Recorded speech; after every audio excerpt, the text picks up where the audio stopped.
చాలా రోజుల నుంచి వారికి కోరిక ఉండేది ఏదైనా ప్రభుత్వంలో కావాలని. అదేవిధంగా ఈరోజు కార్యక్రమానికి ముఖ్య అతిథులుగా ఇచ్చేసినటువంటి all India BJP OBC Morcha అధ్యక్షులు గౌరవ ఎంపీ గారు, అదే రకంగా ఈరోజు మన జేపీసీ కమిటీలో మరి మెంబర్గా కూడా వారిని భారత ప్రభుత్వం తీసుకున్నది. అందుకు వారికి ప్రత్యేకమైన శుభాకాంక్షలు తెలియజేస్తా ఉన్నాం. అంటే మన తెలంగాణ బీసీ బిడ్డ ఢిల్లీ వేదికగా ఈరోజు దేశ రాజకీయాలలో ఆ రకంగా మనుగడ సాగించడం అంటే ఇది అందరికీ మన తెలంగాణ బీసీలకు గర్వకారణం.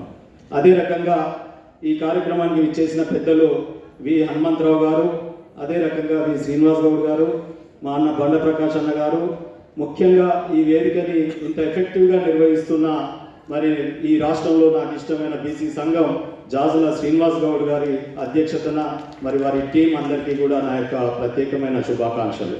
గణేశారి గారు, బాలాజ్ గౌడ్ గారు, మా అన్న ఈశ్వరన్ గౌడ్ గారు, అదే రకంగా ఇంద్రగౌడ్ గారు, మెట్టు సాయి కుమార్ గారు, వేదికను అలంకరించడం పెద్దలందరికీ, అన్ని కుల సంఘాల అధ్యక్షులకు ఇక్కడికి ఇచ్చేసిన మీ అందరికీ శుభాకాంక్షలు.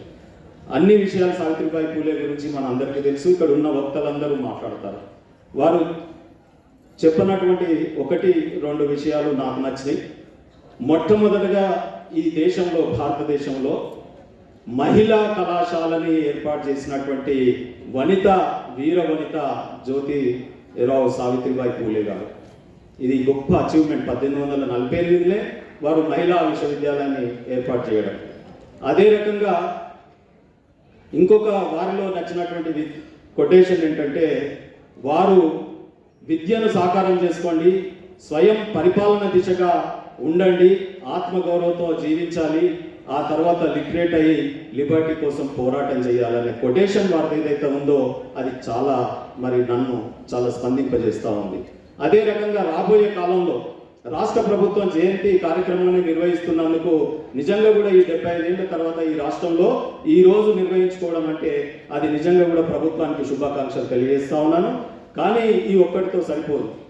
ఈరోజు బీసీల యొక్క ఒత్తిడి ఈ రాష్ట్రంలో బీసీలు చైతన్యవంతమైనందుకు ఈ కార్యక్రమాలన్నీ కూడా వస్తూ ఉన్నాయి. దీంట్లో భాగంగా జ్యోతిరావు పూలే, సావిత్రిబాయి పూలే విగ్రహం ఇద్దరిని కలిపి ఒక పెద్ద విగ్రహాన్ని ఏర్పాటు చేయాల్సిందిగా, అది ఏదైనా గవర్నమెంట్ ఎదురుగా ఆ రోజు ప్రగతి భవన్ ముందు అన్నారు, అసెంబ్లీలో లోపల కానీ లేదా బయట కానీ చేస్తే ఇంకా బాగుంటుంది. అదే రకంగా ప్రతి విద్యాలయంలో వీరి యొక్క జయంతి ఉత్సవాలు జరుపుకునేట్టుగా ఉత్తర్వులు ఇవ్వాలని చెప్పి కోరుతా ఉన్నాను. అదే రకంగా బీసీ ఏదైతే పోరాటం ఈరోజు జరుగుతూ ఉందో, ఒక ఊహల్లోంచి తెలంగాణ పోరాటంలో చిహ్నమైనటువంటి తెలంగాణ తల్లి విషయంలో 2 పార్టీలు పోరాడుతూ ఉన్నాయి. ఈ విగ్రహము మీ పార్టీదంటే ఈ విగ్రహం మీ పార్టీ కాబట్టి అది కాకుండా తెలంగాణ సావిత్రిబాయి పూలే విగ్రహం కూడా ఏర్పాటు చేయాలని చెప్పి ఈ ప్రభుత్వానికి ఆ తెలంగాణ తల్లి విగ్రహంతో పాటు సావిత్రిబాయి పూలే విగ్రహం కూడా ఏర్పాటు చేస్తే నిజంగా కూడా చాలా గర్వకారణంగా ఉంటుంది బీసీలకని నా యొక్క విజ్ఞప్తి. రాబోయే కాలంలో బీసీలు తెలంగాణ రాష్ట్రంలో చైతన్యవంతమై ప్రతి గ్రామంలో కదలాడుతూ ఉన్నారు. ఎక్కడ చూసినా చర్చలు జరుగుతూ ఉన్నాయి. ప్రతి గ్రామంలో యువత ఇన్నేళ్లు ఎవరినో గెలిపించుకొని మేము స్వయం పరిపాలనకు దూరమైనామనే చర్చలు జరుగుతూ ఉన్నాయి. ఈ ఒత్తిడిని ఇదే రకంగా వీరిని ఆదర్శంగా తీసుకొని మనం ముందుకు పోవాలని చెప్పి రాజకీయ పార్టీలకు అతీతంగా ఇంతకుముందు మా శ్రీనివాస్ గౌడ్ అన్న, లక్ష్మణ్ అన్న చెప్పినట్టుగా ఆల్వేస్ మా హనుమంతన్న ఎప్పుడు బీసీ సంఘాలలో ఇదే విషయం చెప్తా ఉంటారు. రాజ్యాధికారంపై పార్టీలకు అతీతంగా అందరం కూడా గొంతెత్తి నిలబడి పోరాటం చేయాలని, ఇటువంటి సంఘానికి కూడా మనం తోడ్పాటు అందిస్తే జాజుల శ్రీనివాస్ గౌడ్ ఆధ్వర్యంలో రాబోయే కాలంలో మంచి ఫలితాలను సాధిస్తాం. మీ వెంట మేము ఉన్నాం.